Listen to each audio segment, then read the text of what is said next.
Breaking చూస్తున్నాం. Online betting కు బాలుడు బలైన ఘటన వరంగల్ జిల్లాలో చోటు చేసుకుంది. నర్సంపేట పట్టణానికి చెందిన మిట్టపల్లి ప్రశాంత్ స్థానిక బిట్స్ కాలేజీలో ఇంటర్మీడియట్ 2వ సంవత్సరం చదువుతున్నాడు. ఆన్లైన్ గేమ్స్ కు అలవాటు పడి దాదాపు 2 లక్షల రూపాయల వరకు అప్పులు చేశాడు. తన అప్పుల గురించి తండ్రికి తెలుస్తుందనే భయంతో ఇంట్లోనే ఉరివేసుకొని ప్రాణాలు తీసుకున్నాడు. పోలీసులు కేసు నమోదు చేసి దర్యాప్తు చేస్తున్నారు. ओ बजान तो बड़ी हुई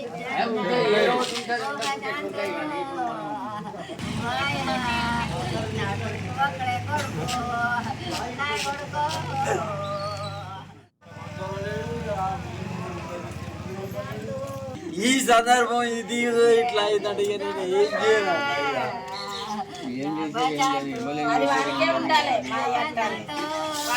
చేయాలి మా బాబు ఎత్తాడు అయ్యో ఎట్లా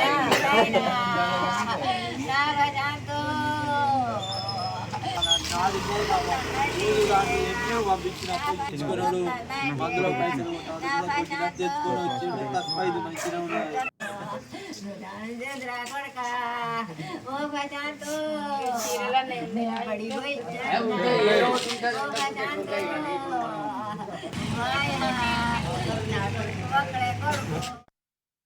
ఆన్లైన్ బెట్టింగ్ కు అలవాటు పడి వరంగల్ జిల్లాలో చోటు చేసుకుంది. నర్సంపేట పట్టణానికి చెందిన మిట్టపల్లికి చెందిన ప్రశాంత్ స్థానిక బిట్స్ కాలేజీలో ఇంటర్మీడియట్ చదువుతున్నాడు. ఆన్లైన్ గేమ్స్ కు అలవాటు పడి దాదాపు 2 లక్షల రూపాయల వరకు అప్పు చేశాడు. తన అప్పు తండ్రికి తెలుస్తుందనే భయంతోనే ఇంట్లోనే ఉరివేసుకుని ప్రాణాలకు తీసుకున్నట్లుగా తెలుస్తుంది. దీనికి సంబంధించి మరింత సమాచారం మా ప్రతినిధి సతీష్ అందిస్తారు. సతీష్. వరంగల్ జిల్లా నర్సంపేటలో విషాదం చోటు చేసుకుంది. బాలుడు ఆన్లైన్ గేమ్ కు అలవాటు పడి అప్పు చేసిన అప్పు తండ్రికి తెలుస్తుందేమోనటువంటి భయంతో ఉరివేసుకొని ఆత్మహత్యకు పాల్పడినటువంటి ఘటన అయితే విషాదం నింపింది.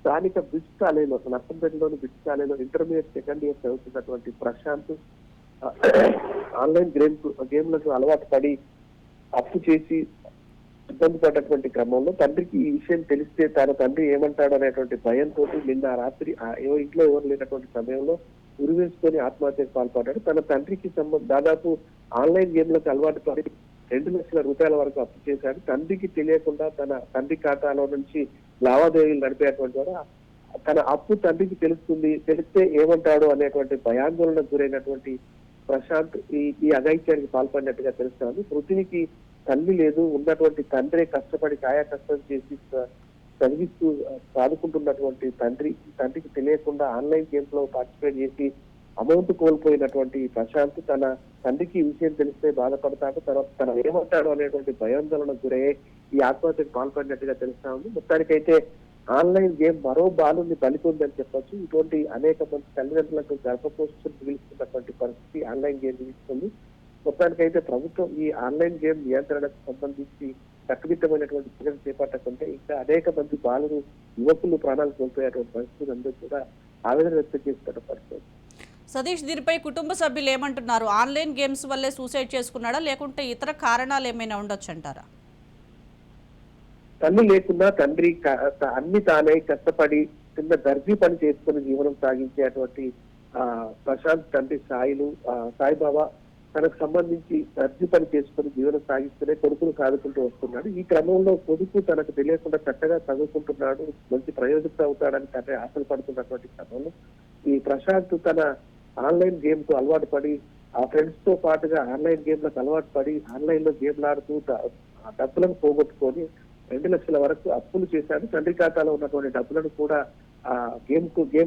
ఆన్లైన్ గేమ్ కే పెట్టాడంటూ కూడా జరుగుతుంది. మొత్తానికైతే తన కొడుకు ప్రయోజకుడు అవుతాడని ఆశపడ్డటువంటి ఆ తండ్రికి కొడుకు ఆత్మహత్య చేసుకొని మృతి చెందడంతో కన్నీరు ముండేరుగా వెలుపుతున్నాడు. ఆయన మాట్లాడేటువంటి పరిస్థితుల్లో కూడా లేనటువంటి దీనమైనటువంటి పరిస్థితి, ఆ తండ్రి కోలుకోలేనటువంటి పరిస్థితి నెలకొంది.